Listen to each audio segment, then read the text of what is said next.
దేవునికి స్తోత్రం. ప్రభునామానికి మహిమ కలుగును గాక. యేసు నిన్ను ప్రేమిస్తున్నాడు అనే ఆత్మీయ కార్యక్రమాన్ని వీక్షించడానికి మిమ్మల్ని అందరినీ కూడా ప్రేమతో ఆహ్వానిస్తున్నాం.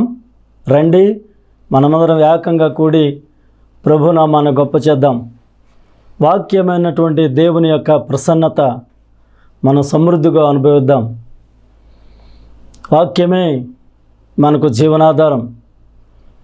వాక్యమే దేవుడు. వాక్యమే దేవుని యొక్క మహిమకు నిదర్శనం. ఆయన వాక్యములో శక్తి ఉంది, ఆయన వాక్కులో ప్రభావం ఉంది. ఆ శక్తిని, ప్రభావాన్ని మనం పొందుకొని ఆత్మీయంగా వృద్ధి చెందాం. మిమ్మల్ని అందరినీ కూడా ప్రేమతో ఆయన సన్నిధికి ఆహ్వానిస్తున్నాను. దేవాశీర్వాదాలు మీకు మెండుగా కలుగును గాక. ఆమేన్. 23వ కీర్తన 3వ చరణంలో ఒక మాటను మనం చదువుకుందాం. నా ప్రాణమునకు ఆయన సేద తీర్చుచున్నాడు, తన నామమును బట్టి నీతి మార్గములలో నన్ను నడిపించుచున్నాడు. చిన్న ప్రార్థన. ప్రేమగల మా తండ్రి, దయగల మా యేసయ్య, నీకు వందనాలు, స్తోత్రాలు చెల్లిస్తున్నాం. నీ వాక్యాన్ని మేము ధ్యానించబోతూ ఉండగా, వాక్యమైన దేవుడవు నీవు, నీ అభిషేకం మా మీదకి దిగిరానవ్వండి. ఈ వాక్యం ద్వారా మాతో మాట్లాడండి. ఈ వాక్యాన్ని నీరు కట్టి మా జీవితంలో ఫలింపచేయండి. యేసు నామమున అడుగుచున్నాను తండ్రి, ఆమెన్. ప్రభునందు నా ప్రియమైనటువంటి సహోదరి సహోదరులారా, మన ప్రభువును రక్షకుడిని యేసు నామములో ఈ వాక్యాన్ని వినుచున్న మీ అందరికీ కూడా నా ప్రత్యేకమైన వందనాలు తెలియజేస్తున్నాను. మనమందరం చాలా బిజీగా ఉన్నాం. అనుదిన జీవితంలో చాలా బిజీగా ఉన్నాం. మన పనులు చక్కబెట్టుకోవడానికి సమయం సరిపోవట్లేదు. చాలా లేట్ నైట్ మనం పడుకుంటున్నాం, పెందల కాడ లేస్తున్నాం, ఎన్నో పనులు భారం చేత పరుగులు పెడుతున్నాం. చాలా రాత్రి అయిన తర్వాత పండుకుంటున్నాం. అర్ధరాత్రి వరకు కూడా మనం మెలకుగానే ఉంటున్నాం. మళ్ళీ ఉదయాన్నే లేచి మన యొక్క కార్యక్రమాలను చక్కబెట్టుకోవాల్సినటువంటి వారంగా మనం ఉన్నాం. ఏదేమైనప్పటికీ అన్ని సమయాలలో, అన్ని కార్యాలలో మనం తలపెట్టినటువంటి ప్రతి పనిలో కూడా జయమునివ్వడానికి దేవుడు ఆకాశమును తమ మంచి ధన్యతని తెరిచి మనలను దర్శించి మనకి సమయోచితమైనటువంటి సహాయం చేస్తూ మనల్ని ఆదుకుంటూ ఉన్నారు. ఇది దేవుని వల్ల మనకు కలిగినటువంటి దీవెన, గొప్ప ఆశీర్వాదానికి సూచన అయింది. 23వ కీర్తనలో కీర్తనకారుడు అనేటువంటి దావీదు అంటున్నాడు కదా, ఆయన నా ప్రాణమునకు సేద తీర్చుచున్నాడు. నా ప్రాణమునకు ఆయన సేద తీర్చుచున్నాడు. He restore my soul. నా ప్రాణమునకు ఆయన సేద తీర్చుచున్నాడు అనేటువంటి మాట మాట్లాడుతున్నాడు. ఆ మాటకు మనం అర్థం ఏమిటి అని మనం చూసినట్లయితే, దేవుని బిడ్డలారా, దేవుడు మనలను మరలా నూతన పరుస్తున్నాడు. ఆత్మీయంగా మనల్ని వృద్ధిలోనికి తీసుకొని రావడానికి, శారీరకంగా మనల్ని వృద్ధిలోనికి తీసుకొని రావడానికి, ఆయన తలంచిన ప్రతి ఆశీర్వాదము మనం పొందుకునేటట్లుగా మనల్ని చేయడానికి, ఆయన కృపకు దూరం అయిపోయినటువంటి మనలను, ఆయన చిత్తంలోంచి బయటకు వెళ్ళిపోయినటువంటి మనలను ఆయన మరలా సమకూర్చి తీసుకొని వచ్చి, ఆయన దేనినైతే మనలను రూపించకముందు మన గురించి ఆలోచన చేశాడో, దేనినైతే మన కొరకు ముందుగా నిర్ణయించాడో, జగత్తుకు పునాది వేయబడక మునుపు దేనినైతే ఆయన మన విషయంలో జరగాలని ముందుగా నిర్ణయించాడో, దానిని జరిగించడానికి మనం అవకాశం ఇవ్వకుండా, మన తెలివితేటలను బట్టి, మన చదువును బట్టి, మన ఆలోచనలను బట్టి, మన నిర్ణయాలను బట్టి, లేక మన వెనుకున్నటువంటి వారి యొక్క ఆలోచనలను బట్టి మనము దేవుని కృపకు దూరం అయిపోయినటువంటి పరిస్థితుల్లో దేవుడు మనలను సమకూర్చి నడిపిస్తూ, ఆయన సమయోచితమైనటువంటి దీవెన చేత మనలను దర్శిస్తూ ఆదరిస్తూ, తిరిగి ఆయన యోచించినటువంటి ఆలోచన ప్రకారంగా మనలను తీసుకొని వస్తున్నాడు. దీనిలో దేవుని యొక్క ప్రేమ కనబడుతుంది. మనుషులైతే మనుషుల ఆలోచన నెరవేర్చకపోతే మనలను చెయ్యి విడిచిపెట్టేస్తారు. కానీ దేవుడు అలాంటి వాడు కాడు, మనల్ని విడిచిపెట్టేవాడు కాడు. నేను నిన్ను విడువను, ఎడబాయను, నీతి అని నా దక్షిణస్తంతో నిన్ను ఆదుకుంటాను, సమయోచితమైనటువంటి సహాయం చేత నేను నిన్ను దీవెనకరంగా మారుస్తాను, నువ్వు తలపెట్టిన ప్రతి కార్యములో నీకు జయం కలిగినట్లుగా నిన్ను దీవిస్తాను, ఆకాశమైన నా మంచి ధననిధి నీ కొరకు తెరుస్తాను, అంధకార స్థలంలో ఉన్నటువంటి నిధులను, రహస్య స్థలముల్లో మరుగైన ధనమును నీకు ఇస్తాను అని దేవాది దేవుడు మనకు వాగ్దానం చేస్తున్నాడు. నమ్మదగినటువంటి వాడు ఆయన, అన్ని సమయాలలో నమ్మదగిన దేవుడుగా ఉన్నాడు కనుకనే సమయోచితంగా మనకు సహాయం చేస్తూ ఆయన మనల్ని ఆదరిస్తూ ఉన్నాడు. మనం కొన్నిసార్లు నిరాశపడుతూ ఉంటాం. మనం అనుకున్నది జరగకపోతే మనం నిరాశపడిపోతాం, హైరాణ పడిపోతాం. ఏంటి దేవుడు నా ప్రార్థన వినలేదా, నా ప్రార్థనకి ఎందుకు జవాబు రాకుంది? రాదులే, దేవుడు నా ప్రార్థన వినడం, నా ప్రార్థనకు జవాబు రాదని నాకు తెలుసు అని ముందుగానే మనం తీర్పు తీర్చేసుకుంటాం. కానీ దేవుడు అలాంటి వాడు కాడు. ఆయన తీర్పు తీర్చడానికి లోకంలోనికి రాలేదు. తన కుమారుని యందు విశ్వాసం ఉంచి వాని యొక్క నిత్య జీవం ఇవ్వడానికి ఆయన కుమారుని లోకానికి పంపించాడు. ఆ నిత్య జీవంతో పాటుగా భూలోక సంబంధమైనటువంటి ఆశీర్వాదాలతో పాటుగా పర సంబంధమైన ప్రతి ఆశీర్వాదాన్ని ఇచ్చి మనము దేవుని చేతి పనిగా ఉన్నాము కనుక దేవుని చేతి పని అయినటువంటి మనలను దేవుడు బహుగా వృద్ధులోనికి తీసుకొని రావడానికి మనల్ని తిరిగి కట్టబోతున్నాడు. అందుకే కీర్తనాకారుడు అంటున్నాడు, హీ రిస్టోర్ మై సోల్. ఆయన ప్రాణములకు సేద తీర్చుచున్నాడు. ప్రియ దేవుని బిడ్డలారా, నయోమి మోయాబు దేశానికి వెళ్ళినప్పుడు తన భర్తను కోల్పోయింది, తన ఇద్దరు కుమారులను కోల్పోయింది, ఒక కోడలు వెళ్ళిపోయింది, మరొక కోడలు మాత్రం నయోమిని వెంబడించి వచ్చింది. ఆమె రూతు. నీ దేవుడే నా దేవుడు, నీ జనులే నా జనులు, నువ్వెక్కడ పాతి పెట్టబడతా నేను అక్కడే పాతి పెట్టబడతాను, మరణం తప్ప మరేది నిన్ను నన్ను వేరు చేయదు అని చెప్పి నయోమి కూడా వచ్చింది రూతు. కాబట్టి తన సమీప బంధువు అయినటువంటి బోయాజును ఆమె పొందుకుంది. God restored Ruth's life. రూతు యొక్క జీవితాన్ని మరలా పునరుద్ధరించాడు దేవుడు. అన్నీ అయిపోయింది, ఇంకేమీ అవకాశాలు లేవు. తన బ్రతుకు ఛిద్రమైపోయింది, ఏం చేయాలో అర్థం కాని పరిస్థితి. అయినప్పటికీ కూడా గొప్ప నమ్మికతో, గొప్ప విశ్వాసంతో, మరణం తప్ప నిన్ను నన్ను వేరు చేయగలిగింది ఏదీ లేదు అని ఒక గొప్ప నిబంధనతో దేవుని ప్రజల మధ్యకు వచ్చింది. కానీ దేవుడు రూతు యొక్క జీవితాన్ని నయోమి ద్వారా కట్టాడు. ఇక్కడ దావీదు అంటున్నాడు, ఆయన నాకు కాపరిగా ఉన్నాడు, పచ్చికొన్న చోట్లకు నన్ను నడిపిస్తున్నాడు, శాంతికరమైన జలముల యొద్ద ఆయన నన్ను నడిపిస్తున్నాడు. ఎక్కడ పచ్చిక ఉందో అక్కడ నన్ను పరుండు చేస్తున్నాడు, అక్కడ నేను నెమరు వేస్తున్నాను. నేను ఆహారం సమృద్ధిగా తిని మరలా నేను నెమరు వేస్తున్నాను. నాకు లేదు అనేటువంటి భయం లేదు, నాకు తక్కువైపోతుందేమో అనేటువంటి భయం లేదు. ఎందుకంటే దేవుడు నాతో ఉన్నాడు, దేవుడు నాకు తోడుగా ఉన్నాడు, ఆయన నన్ను నడిపిస్తున్నాడు. ఆయనే మన దేవుడు, ఆయనే మనల్ని పుట్టించాడు, మనం ఆయన ప్రజలము, ఆయన మేపు గొర్రెలము అని 100వ కీర్తనగాడు అంటున్నాడు. విఫలం చెందినటువంటి వారుగా, ఓడిపోయినటువంటి వారుగా, నిరాశపడిపోయిన వారుగా, కృంగిపోయినటువంటి వారుగా మనం ఉంటున్నాం. అలాంటి పరిస్థితుల్లో దేవుడు మరలా తిరిగి మనల్ని కడుతున్నాడు. ప్రియ దేవుని బిడ్డలారా, ఇక్కడ కీర్తనాకారుడైనటువంటి ఆ కోరవ కుమారులు ఏమంటున్నారు తెలుసా? ప్రియ దేవుని బిడ్డలారా, కోరవ కుమారులు అంటున్నారు, నా ప్రాణమా నాలో నువ్వేళ కృంగి ఉన్నావు, యెహోవా యందు నిరీక్షణించుము, ఆయన నిన్ను తిరిగి సమకూరుస్తాడు అంటున్నాడు. నా ప్రాణమా నాలో నువ్వేళ కృంగి ఉన్నావు. ఇదిగో ప్రాణము దుఃఖం చేత సోకిపోయినప్పుడు దావీదు దుఃఖపడుతూ కన్నీరు విడుస్తూ దేవుని సన్నిధిలో ప్రార్థన చేస్తున్నాడు. నా ప్రాణంలో త్రాణ పుట్టించి నువ్వే నన్ను ధైర్యపరిచావు ప్రభు అని తన ప్రాణాన్ని మరలా తన ప్రాణానికి సేద తీరుస్తున్నాడు.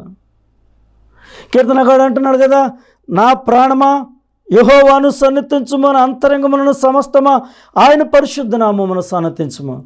నా ప్రాణమా యెహోవాను సన్నతించుము, ఆయన చేసిన ఉపకారములలో దేనిని కూడా మరవకు. ఎందుకంటే సమాధిలోకి పోకుండా ఆయన నీ ప్రాణాన్ని కాపాడాడు, మేలుతో నీ హృదయాన్ని తృప్తిపరిచాడు. సమాధిలోకి పోకుండా నీ ప్రాణాన్ని ఆయన కాపాడాడు అంటున్నాడు. యెహోవాయే నా ప్రాణమును కాపాడు. నిన్ను కాపాడువాడు కునుకోడు నిద్రపోడు.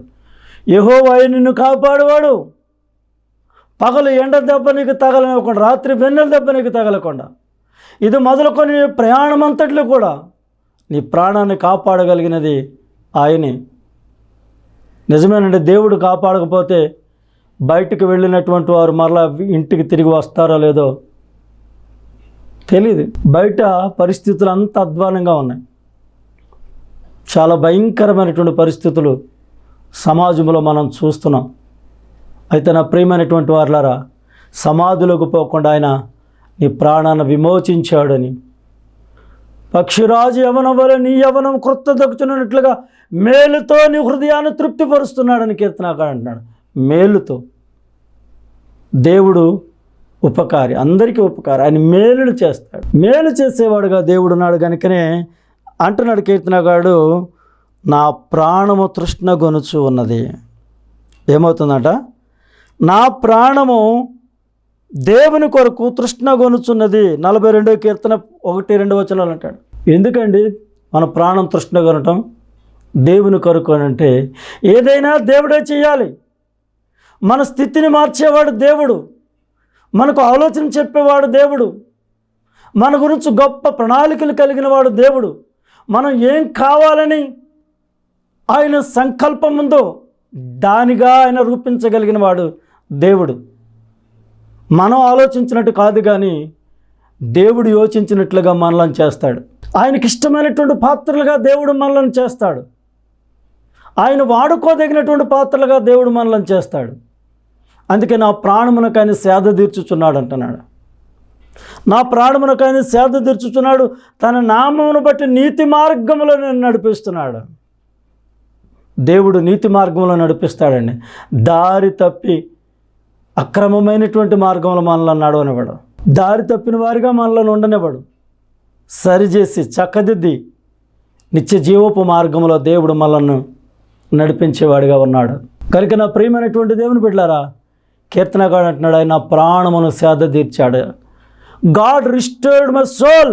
నువ్వే పరిస్థితిలో ఉన్నా దేవుడు నీ ప్రాణములకు సేద తీర్చగలిగినటువంటి వాడుగా ఉన్నాడు అంటున్నాడు కదా కీర్తనకారుడు. అంటున్నాడు 30వ కీర్తన 3వ వచనం అంటాడు కదా, యెహోవా పాతాళములోని నా ప్రాణమును లేవదీసితివి.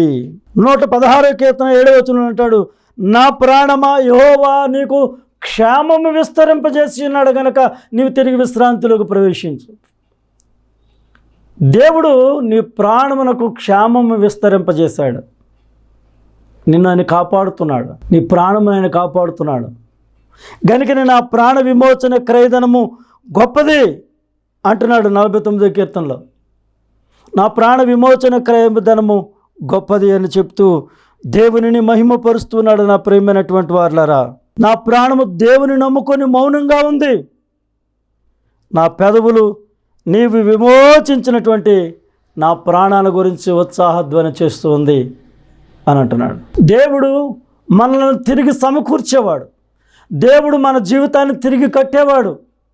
దేవుడు చేజారిపోయిన పరిస్థితులన్నిటిని కూడా సరిచేసి చక్కదిద్ది మనలను దీవెనకరంగా మార్చగలిగినటువంటి వాడు. అందుగురించనే యేసుక్రీస్తు ప్రభువారిని మనం నమ్మినటువంటి ఆ దినం నుండి నేటి దినం వరకు కూడా దేవుడు మన పట్ల అనేకమైన ఆశ్చర్యకార్యాలు చేస్తూనే వచ్చాడు, ఇక చేస్తూనే ఉన్నాడు. మన ఊపిరి ఆగే వరకు కూడా ఆయన తన నిబంధనలను మర్చిపోడు. మన ఊపిరి ఆగిపోయే వరకు కూడా, మన మట్టిలో చేరే వరకు కూడా దేవుడు మనల్ని నిరంతరము కాపుదల కాస్తూనే ఉంటాడు. అందుగురించి ఆయన అంటున్నాడు, ఆయన నా ప్రాణములకు సేద తీర్చుచూ ఉన్నాడు. యెషయా గ్రంథం 40వ అధ్యాయంలో దేవుని బిడ్డలారా, యెషయా గ్రంథం 40వ అధ్యాయంలో ఆఖరు మాట చెప్పబడింది ఏంటంటే, యెహోవా కొరకు ఎదురు చూచువారు నూతన బలం పొందుతారు. ఏం చేస్తారట? యెహోవా కొరకు ఎదురు చూచేటువంటి వారు నూతన బలం పొందుతారు. వారు పక్షిరాజు వలె రెక్కలు చాపి పైకి ఎగురుతారు. వారు ఆలయక సమస్యలక నడిచి వెళ్తారు, వారు పరుగెత్తుతారని దేవుని యొక్క వాక్యం సెలవిస్తూ ఉంది. దేవుని కొరకు మనం ఎదురు చూస్తూ ఉంటే ఆయన మనకు నూతన బలాన్ని ఇస్తాడు. మనం దేనినైతే చేయలేకపోయామనుకున్నామో దానిని చేయగలిగేటువంటి కార్యసాధకమైనటువంటి ఆయన శక్తిని మనలో ఉంచి, ఆయన నూతన బలం చేత మనల్ని అభిషేకించి గొప్ప కార్యాలను మన జీవితంలో మనం పునఃస్థాపించగలిగేటువంటి వారిగట్టి సామర్థ్యాన్ని దేవుడు మనకి ఇస్తాడు. ఆర్థికంగా దేవుడు బలపరుస్తాడు, ఆత్మీయంగా దేవుడు బలపరుస్తాడు. నిలబడలేను అనుకున్నటువంటి, నిలదొక్కుకోలేను అనుకున్నటువంటి ఆ ప్రతి పరిస్థితిలో నీవు స్థిరముగా నిలబడగలిగేటువంటి అట్టి కృపనిస్తాడు. అట్టి నమ్మదగినటువంటి దేవుడు మన ప్రాణములకు సేద తీరుస్తున్నాడు. అందుగురించనే నా ప్రియమైనటువంటి వారులారా, మత్తయి సువార్త 11వ అధ్యాయము 28వ వచనంలో ఏమంటున్నాడంటే, ప్రయాసపడి భారము మోయుచున్న సమస్తమైన వారులారా నా యొద్దకు రండి, నేను మీకు విశ్రాంతినిస్తాను. ప్రయాసపడి భారము మోస్తున్న ప్రతి ఒక్కరిని కూడా దేవుడు పిలుస్తున్నాడు. ఎందుకంటే God wants to restore there lifes. వారి యొక్క ప్రాణాలను ఆయన తిరిగి కట్టడానికి, వారి జీవితాలను ఆయన తిరిగి కట్టడానికి ప్రయాసతో భారము మోస్తున్నారే, వారిని మరలా తిరిగి కట్టడానికి దేవుడు ప్రేమతో పిలుస్తున్నాడు. నా ప్రియమైనటువంటి వారులారా, దేవుని యొక్క ప్రేమ ఎంతో గొప్పది, ఆయన యొక్క కృప ఎంతో గొప్పది, ఎంత ఔన్నత్యము కలిగినటువంటి దేవుడు అండి మన దేవుడు. ప్రేమతో ఆయన పిలుస్తూ ఉన్నాడు. ప్రయాసతో భారం మోస్తున్నావా? ఇదిగో యేసు గెనెసరెతు సరస్సు తీరాన కూర్చొని, దోణిలో కూర్చొని ఆయన బోధ చేస్తూ ఉన్నారు. జనసమూహం వచ్చి ఆయన మాటలు వింటున్నప్పుడు సీమోను పేతురుదైనటువంటి దోణి మీద ఆయన కూర్చొని ఉన్నాడు. సీమోను పేతురేమో వల బాగు చేసుకుంటున్నాడు. యేసు మాటలు విన్నాడు, కొద్దిపాటి విశ్వాసం కలిగింది. యేసు ప్రభువారు ఆ సీమోను పేతురుతో అంటున్నాడు, ఇదిగో మీ దోణిలో కొంచెం లోనికి తోసి ఈ కుడివైపున వలలు వేయండి అన్నప్పుడు వారు లోనికి తోసి వారి వలలు వేశారు. వలలు వేయకముందు సీమోను పేతురు అంటున్నాడు, నా ఏలిన వాడే, రాత్రంతా మేము ప్రయాసపడ్డాము కానీ మాకేది దొరకలేదు. ప్రయాసపడ్డారు వారు. ప్రభువుకు తెలుసు వారు ప్రయాస తెలుసు. కాబట్టి వారు ప్రయాసకు తగినటువంటి ప్రతిఫలం పొందలేదని నిరాశలో వారు ఉండిపోయారు. కాబట్టి దోణిను దానికి త్రోసి అక్కడ మీ వలలు వెయ్యండి అని చెప్పాడు. వారు వలలు వెయ్యగా, యేసయ్య మాట చొప్పున వల వేయగా విస్తారమైనటువంటి చేపలను వారు పట్టగలిగారు. దేవునికి స్తోత్రం, హల్లెలూయా. నా ప్రియమైన దేవుని బిడ్డ, రాత్రంతా ప్రయాసపడ్డాం కానీ మాకేమీ దొరకలేదు అని సముద్రం మీద చేపల వేటలో ఎంతో అనుభవం ఉన్నటువంటి సీమోను పేతురు చెబుతున్నాడు. కానీ యేసు మాట చొప్పున వల వేశాడు. యేసయ్య మాట వారి జీవితాలను ఆదరించింది. యేసయ్య మాట వారి స్థితిని మార్చివేసింది. అయ్యా మేము పాపాత్ములము అంటున్నాడు. దీనికే ఎలా అయిపోయావు? నన్ను వెంబడించు, మనుష్యులను పట్టు జాలరులుగా చేస్తానని చెప్పాడు ప్రభు. ఆ దినాన దోణుల వల్ల అక్కడ విడిచిపెట్టి వారు ప్రభువును వెంబడించారు. మరణం వరకు కూడా ప్రభువును వెంబడించారు. మధ్యలో చిన్న తొట్టుపాటు వచ్చిన దేవుడు అన్నాడు, ఇదిగో సీమోను, సాతాను నిన్ను జల్లించాలని కోరుకున్నాడు. అయితే నీవు తిరిగి సమకూడిన తర్వాత నా సహోదరులను మరి బలపరచు అని చెప్పి యేసు ప్రభువారు అన్నాడు. తను చేసిన పొరపాటును బట్టి పశ్చాత్తాపడ్డాడు. ఆ పశ్చాత్తాపమే పేతురు యొక్క జీవితాన్ని మార్చివేసింది. ఆ పశ్చాత్తాపమే, పేతురు నీవు రాయివి, నీ మీద సంఘం కడతాను, పాతాళలోక ద్వారాలు దాని ఎదుట నిలవనేరవని చెప్పినటువంటి ఆ పేతురు జీవితాన్ని దేవుని చిత్తం పేతురు జీవితంలో నెరవేరేటట్లుగా చేస్తుంది. చిన్న చిన్న పొరపాట్లు సహజంగా మనం చేస్తూనే ఉంటాం. మనుషులమైన మనం పొరపాట్లు చేస్తూనే ఉంటాం. కీర్తనగాడు అంటాడు, దేవా నీవు పొరపాట్లను కనుగొని నీడల నీ ఎదుట ఎవడు నిలవగలడు అంటున్నాడు. దేవుడు కనుక మనలో పొరపాట్లు కనుగోవడం మొదలెట్టాడు అనుకోండి, దేవుని ఎదుట ఎవడూ నిలవలేడు. చిన్న చిన్న పొరపాట్లను సరిదిద్దుకోలేక కుటుంబాలెన్నో ఛిద్రమైపోయి విడిపోయాయి. చిన్న చిన్న పొరపాట్లను సరిదిద్దుకోలేక ఒకరి మధ్య ఒకరి బంధాలు కోల్పోయారు. భార్యాభర్తల మధ్య సరైనటువంటి సంబంధాలు లేక కుటుంబాలుగా విడిపోయారు. బిడ్డల మధ్య సరైన సంబంధాలు లేక, అన్నదమ్ముల మధ్య, అక్క చెల్లెళ్ళ మధ్య వాటిని సరిచేసుకోలేక, పొరపాట్లను సరిచేసుకోలేక, క్షమించే మనసు లేక ఆ బంధాలను కోల్పోయినటువంటి వారిని లోకంలో ఎంతోమందిని మనం చూస్తూ ఉన్నాం. అయితే యేసుక్రీస్తు ప్రభువారు ఆయన విషయంలో పేతురు ముమ్మారు అబద్ధమాడినటువంటి ఆ అబద్ధం విషయమై ఎంతో పశ్చాత్తాపడ్డాడు. తన పశ్చాత్తాపము ప్రభు కొరకు ఒక బలమైన సాక్షిగా నిలబెట్టింది. ఒక సహోదరి అన్నారు, రివైవల్ బోర్న్ ఫ్రమ్ రిపెంటెన్స్. ఉజ్జీవము అనేది మన భక్తి జీవితంలో ఉజ్జీవమైన, సంఘ జీవితంలో సంఘంలో ఉజ్జీవమైన, సమాజంలో ఉజ్జీవమైన పశ్చాత్తాపడుటతో ప్రారంభమవుతుంది. పశ్చాత్తాపడడం వల్ల ఉజ్జీవం పుడుతుంది.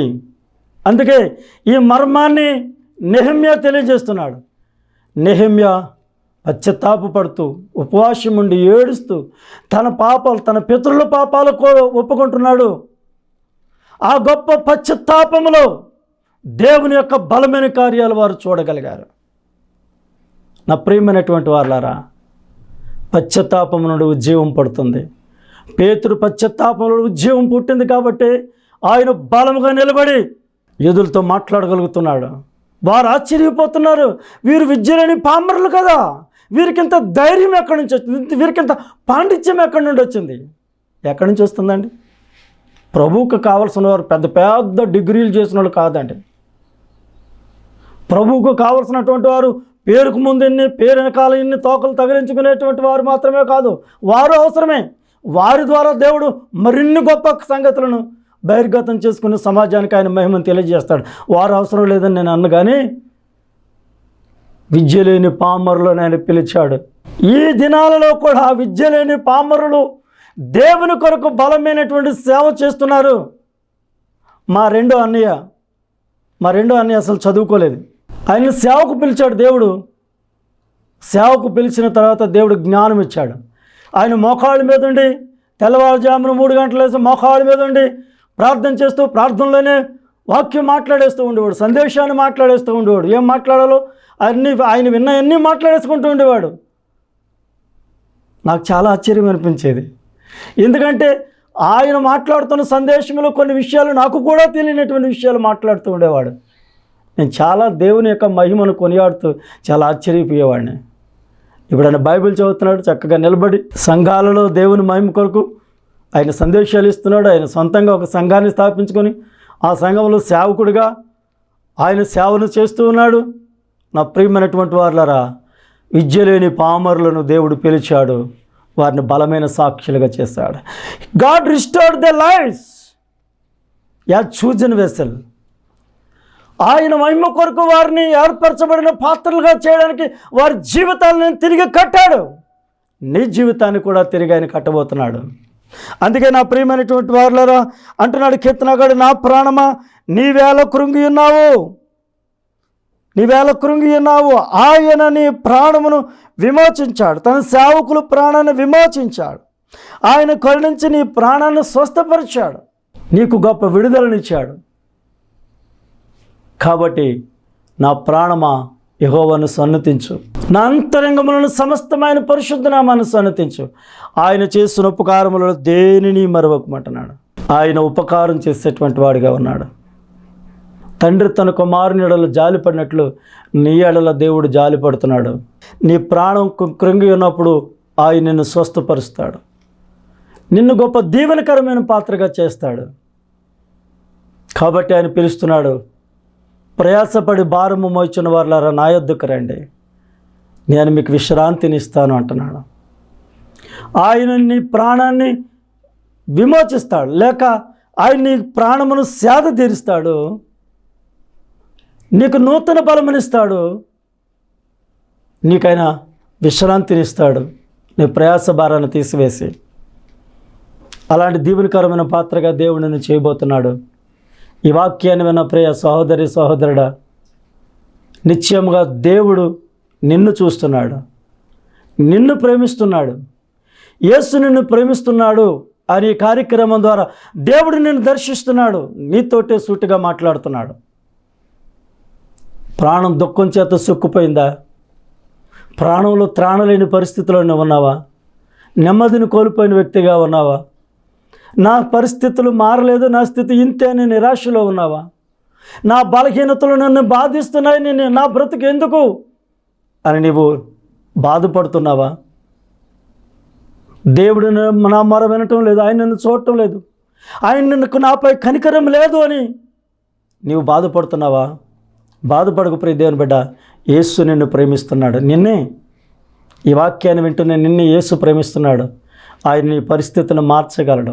నీ ప్రయాసను చూశాడు, నీ ఆక్రందను చూశాడు, నీ ఆవేదన విన్నాడు, నీ బాధనంతటినీ కూడా ఆయన చూశాడు. నువ్వు ఎక్కడెక్కడ ఎవరెవరి దగ్గర కన్నీరు కాడుస్తున్నావో, ఎవరెవరి దగ్గర నీ బాధను వెళ్ళగొక్కుతున్నావో అంతా విన్నాడు, చూశాడు. నీ పరిస్థితులను మార్చబోతున్నాడు. God wants to restore your life. నీ ప్రాణమని సేద తీరుస్తున్నాడు. ఆయన నామమును బట్టి నీతి మార్గములను నడిపించడానికి నీ కొరకు ఆశ్చర్యకార్యాలు చేస్తూ ఉన్నాడు. నమ్మి విశ్వసించి నాతో కలిసి ప్రార్థనలు ఏకీభవించు. నీ జీవితాన్ని దీవెనకరంగా దేవుడు మలుచునుగాక. ఆమేన్. ప్రేమ నమ్మకం కలిగిన మా ప్రియ పరలోకపు తండ్రి, నీకు వందనాలు స్తోత్రాలు చెల్లిస్తున్నాను ప్రభువా. ఎంతవరకునైనా విన్న ఈ వాక్యమును బట్టి నీకు స్తోత్రాలు నాయన. నా ప్రాణమునైనా సేద తీర్చుచున్నాడని కీర్తనకారుడు పలికినప్పుడు, ఇదిగో యెషయా ప్రవక్త ద్వారా ప్రభువా, యెహోవా కొరకు ఎదురు చూచువారు నూతన బలం పొందుతారని, అలాగే మత్తయి సువార్త 11వ అధ్యాయం ద్వారా ప్రయాసపడి భారం మోస్తున్న సమస్త వారులారా నా యొద్దకు రండి, నేను మీకు విశ్రాంతినిస్తానని యేసయ్యా మీరు పిలుస్తున్నటువంటి ఆ పిలుపును ఈ దినాన్ని మేము ధ్యానించుకోవడానికి సహాయం చేస్తాం. కీర్తనకారుడు తన ప్రాణం తనలో కృంగినప్పుడు, ప్రాణములు త్రాణలేనప్పుడు, దుఃఖం చేత తన ప్రాణం సొక్కుపోయినప్పుడు, అయ్యా నీ ఎదుట తన కన్నీళ్లు విడిచి నీ సన్నిధిలో ప్రార్థించినప్పుడు సమాధిలో నుండి నువ్వు ప్రాణం విమోచించావు నాయన. పక్షిరాజు యవనం వలె యవనం కొత్త వచ్చినట్లు మేలుతో తృప్తిపరిచావు ప్రభా. మరణానికి అప్పగించలేదు.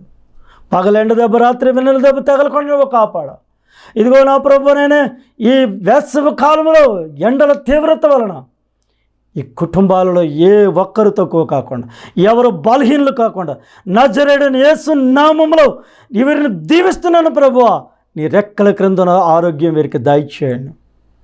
నా ప్రాణమును ఆయన విమోచించాడు, ఆయన నన్ను స్వస్థపరిచాడు. నా ప్రాణము కృంగి ఉన్నప్పుడు నా ప్రాణములు త్రాణ పుట్టించాడు. కాబట్టి ఆయన ఇచ్చినటువంటి స్వస్థత విడుదల బట్టి నా పెదవులు ఉత్సాహధ్వని చేశాయి అని కీర్తనకారుడు చెప్పినట్లుగా ప్రభువా, నేను వీరి పెదవులు ఉత్సాహధ్వని చేయనట్లు సహాయం చేయండి. వీరి యొక్క కుటుంబాలను ఆశీర్వదించండి. ఈ కార్యక్రమం అనేకులకు దీవెనకరంగా ఉండినట్లు సహాయం చేయండి. ఈ సందేశం ద్వారా నేను ప్రభు ఈ బిడ్డలందరితో మీరు మాట్లాడినందుకు వందనాలు. ఎందరైతే ప్రభు ఈ వాక్యం ద్వారా ఆదరించబడ్డారో వారందరూ ప్రభు దీవెనకరంగా నీ సన్నిధిలో బలమైన సాక్షులుగా ఉండగలంటూ సహాయం చేయండి. ఈ వాక్యాన్ని విన్నవారు ఎవరైనా బలహీనంగా ఉంటే యేసు నామములో ఇప్పుడే స్వస్థతను విడుదల చేస్తున్నాను. దేవుని యొక్క శక్తి ఇప్పుడు మిమ్మల్ని తాకునుగాక యేసు నామములో. మీరు ఇచ్చిన స్వస్థతకి వందనాలు. నజరేయుడైన యేసు నామములో పొంది ఉన్నామని నమ్ముచున్నాను తండ్రి. ఆమెన్.